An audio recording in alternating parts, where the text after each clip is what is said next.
महाराज जी, मेरी कोई संतान नहीं है, परंतु उसकी प्राप्ति के लिए शरीर की माता जी प्राय अलग अलग भगवान के पाठ करने को बोलती है। उनकी प्रसन्नता के लिए मैं कर तो लेती हूँ, पर श्री जी की शरणागत होने के कारण पूर्ण भाव नहीं बन पाता। कहीं श्री जी या अन्य या उन भगवान के प्रति अपराध तो नहीं बन रहा, मतलब अंदर से भाव नहीं रहता। पर कोई और भगवान है नहीं, एक ही है। हाँ, उनको विविध नाम है, विविध रूप है, विविध आराधनाएं हैं। हमारी समझ में तो भक्ति के 3 स्वरूप हैं। एक है वैधि, एक है गौड़ी और एक है अनुरागात्मिका।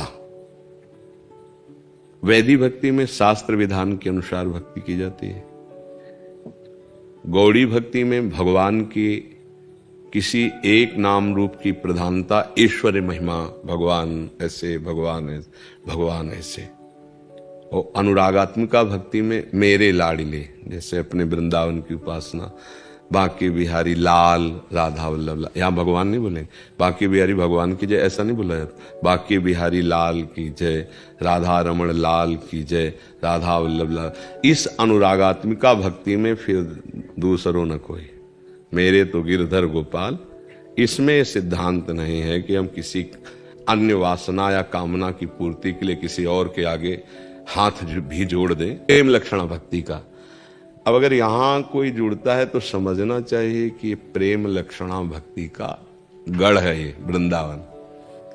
अच्छा, संतान आदि या सुख आदि जैसे ना चाहने पर दुख अपने आप आ जाता है, ऐसे ही अगर योग है संतान का तो आप ना भी चाहो तो हो जाएगा। देखो ना, कितने ऐसे लोग हैं खाने की व्यवस्था नहीं, चाहते भी नहीं कि संतान हो, पर कई संतान हो जाती क्योंकि योग है। बहुत धन है, ईश्वर है, वैभव है, पर योग नहीं है। पति पत्नी सुंदर हैं, सारी व्यवस्थाएं हैं, डॉक्टरी भी करवा चुके, सब व्यवस्था, पर योग नहीं है। आप कोई पाठ करो, कोई ऐसा करो, कुछ ऐसा करो, फिर ना हो तो फिर आप उसमें भगवान पर अश्रद्धा करो, वो तुम्हारा अज्ञान होगा। अश्रद्धा से भगवान में कोई फर्क नहीं पड़ता है। अगर योग नहीं है तो कुछ भी किया जाए संतान नहीं हो सकती। जैसे श्रीमद् भागवत में कथा आती है कि आत्मदेव नाम के ब्राह्मण के पास खूब ऐश्वर्य संपत्ति सब थी, पत्नी थी जिनका नाम धुंधुली था। अब पति ने बहुत साधना की, दान पुण्य किया, बड़े विद्वान थे, वो तो सब अनुष्ठान किए, लेकिन संतान नहीं हुई। अब हार करके इस बात में जल करके कि अब जाके जंगल में मैं आत्महत्या कर लूंगा, मेरे तो संतान है ही नहीं। तो जंगल में गए तो देखा सन्यासी जी आ रहे थे, तो उनके चरणों में गिर पड़े, रोए बहुत। तो उनका, मैं योग देख रहा हूं तुम्हारे भाल में, संतान की रेखा नहीं है। तो उनका, महाराज अब हम तो जिएंगे नहीं अगर संतान नहीं मिला। तो उनका, भाग्य में रेखा नहीं है संतान की, मान लो सुखी हो जाओगे। बोले नहीं महाराज हम तो उन्होंने तपोबल से एक फल प्रकट किया और दिया कि अगर अपनी पत्नी को खवा दोगे तो गर्भवती हो जाएगी, बढ़िया संतान होगी, पर तुम्हारे है नहीं भाग्य में संतान ही होगी। फल दे दिया। फल लेके गए, अपनी पत्नी से कहा ऐसा है, तो उसने कहा हम खा लेंगे, विश्वास में दे दिया। और उसने अपनी बहन को बुलाया और कहा कि हम तो कभी गर्भ धारण नहीं किया, तुम्हारे तो कई बच्चे हो गए, बड़ी पीड़ा होती होगी प्रसव के समय, 9 महीना पेट में धारण करना, फिर हम कुछ खा नहीं पाएंगे। और कई तरह की कल्पना करके अपनी बहन से कहा कि तुम एक काम करो, तुम गर्भवती हो, मैं नाटक करूंगी गर्भवती का, और जहां संतान हो तो मुझे दे देना और मैं तुम्हें पैसा दे दूंगी, और तुम ये अपने पति को कह देना कि संतान मर गए, ऐसे। और परीक्षा के लिए इस फल को हम गाय को खवा देते हैं। अब समय से जब उनकी बहन के लड़का हुआ तो वैसे ही नाटक पूरा हुआ, पैसा उधर चला गया उधर। अब ये हुआ कि आत्मदेव ब्राह्मण के पुत्र हुआ, बड़ी खुशी हो गई। अब उसने अपने पति से कहा कि पूर्व में संतान ना होने के कारण मेरे वक्षा स्थल में दूध नहीं है, मेरी बहन के लड़का हुआ तो वो पधार गया, तो अगर उसको हम सेवा के लिए बुला लें तो बढ़िया रहेगा। तो बुला लिया, वो बढ़िया बात बन गई क्योंकि बहन थी। वो इधर समय आने पर गाय के पुत्र हुआ, तो कान भर गाय के, बड़ा ही तेजस्वी, क्योंकि ऋषि का फल। अब देखो, भाग्य में पुत्र नहीं, ये तो नहीं हुआ ना। और आत्मदेव को लग रहा है कि मेरे पुत्र हो गया।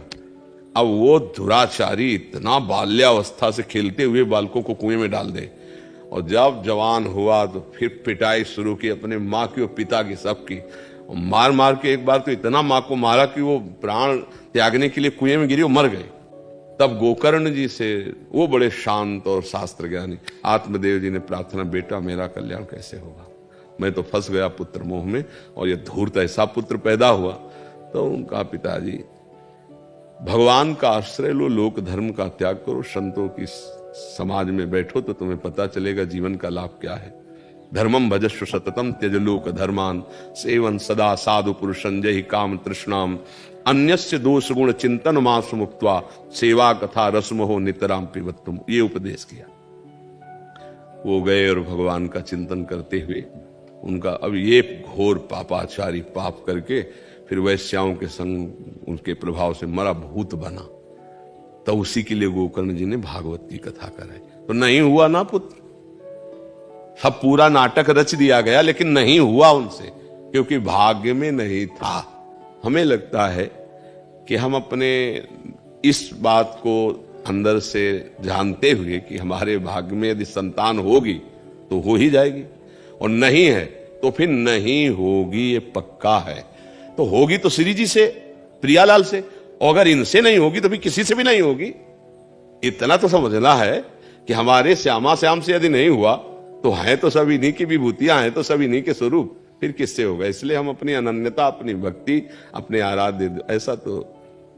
और अगर अभी अनन्यता नहीं आई है, भक्ति गौड़ी है, और आपका मन कहीं किसी देवता की आराधना करता है, तो कोई पाप है नहीं, वहां भी समझ लीजिए कि ये भी भगवान की विभूतियां ही तो हैं। पर हमें लगता है यदि प्रभु श्री कृष्ण से, प्रियाजू से नहीं बना तो किससे बनने वाला है? सब तो इन्हीं के अंश है, इनसे नहीं बना तो किससे? देख लेना चाहिए, किसका प्रश्न है? हाँ, देख लेना चाहिए, विचार पूर्वक देख लेना चाहिए। तो स्वयं आ जाएंगी। हमारे इसमें श्री जी की सेवा में कई ऐसे परिवार हैं जिनके संतान नहीं हुई, आजीवन के लिए अब ब्रह्मचर्य लेकर खूब भजन साधन और प्रभु को अपना मान लिया, जीवन कृतार्थ हो गया। समझो, अगर हमारे पास संतान नहीं तो भगवान ने कर्तव्य से बचा दिया, प्रपंच के कर्तव्य। अब हम परम कर्तव्य में लग जाएं, दोनों पति पत्नी, खूब नाम जप करें, खूब भजन करें, भजन करके भगवान को प्राप्त कर लें, सब कुछ हो गया।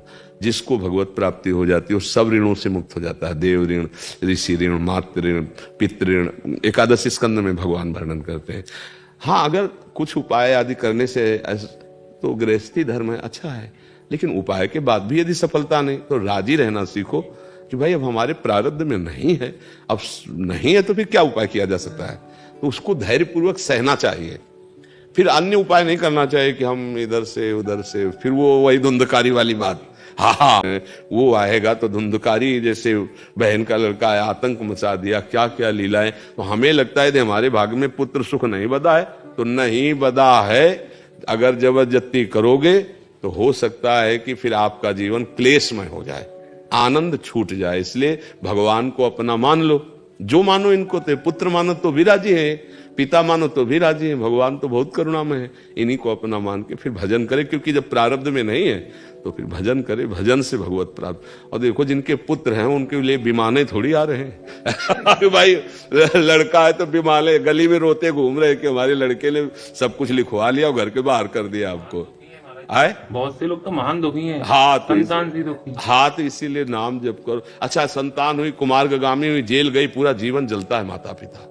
क्या पूरा माता पिता जीवन भर जल। कितने ऐसे वृद्ध लोग हमें मिले जो अच्छे ऐश्वर्यवान थे, उनके पुत्रों ने पैर छू छू करके सब अपने अंदर में कर लिया और जो धक्का मार के बाहर निकाल दिया, रोते घूम रहे। तो जरूरी नहीं कि पुत्र प्रकट होगा तो सुख ही देगा, और अगर विधान में सुख है, पुत्र सुख है, तो बिना प्रयास के हो रहे हैं।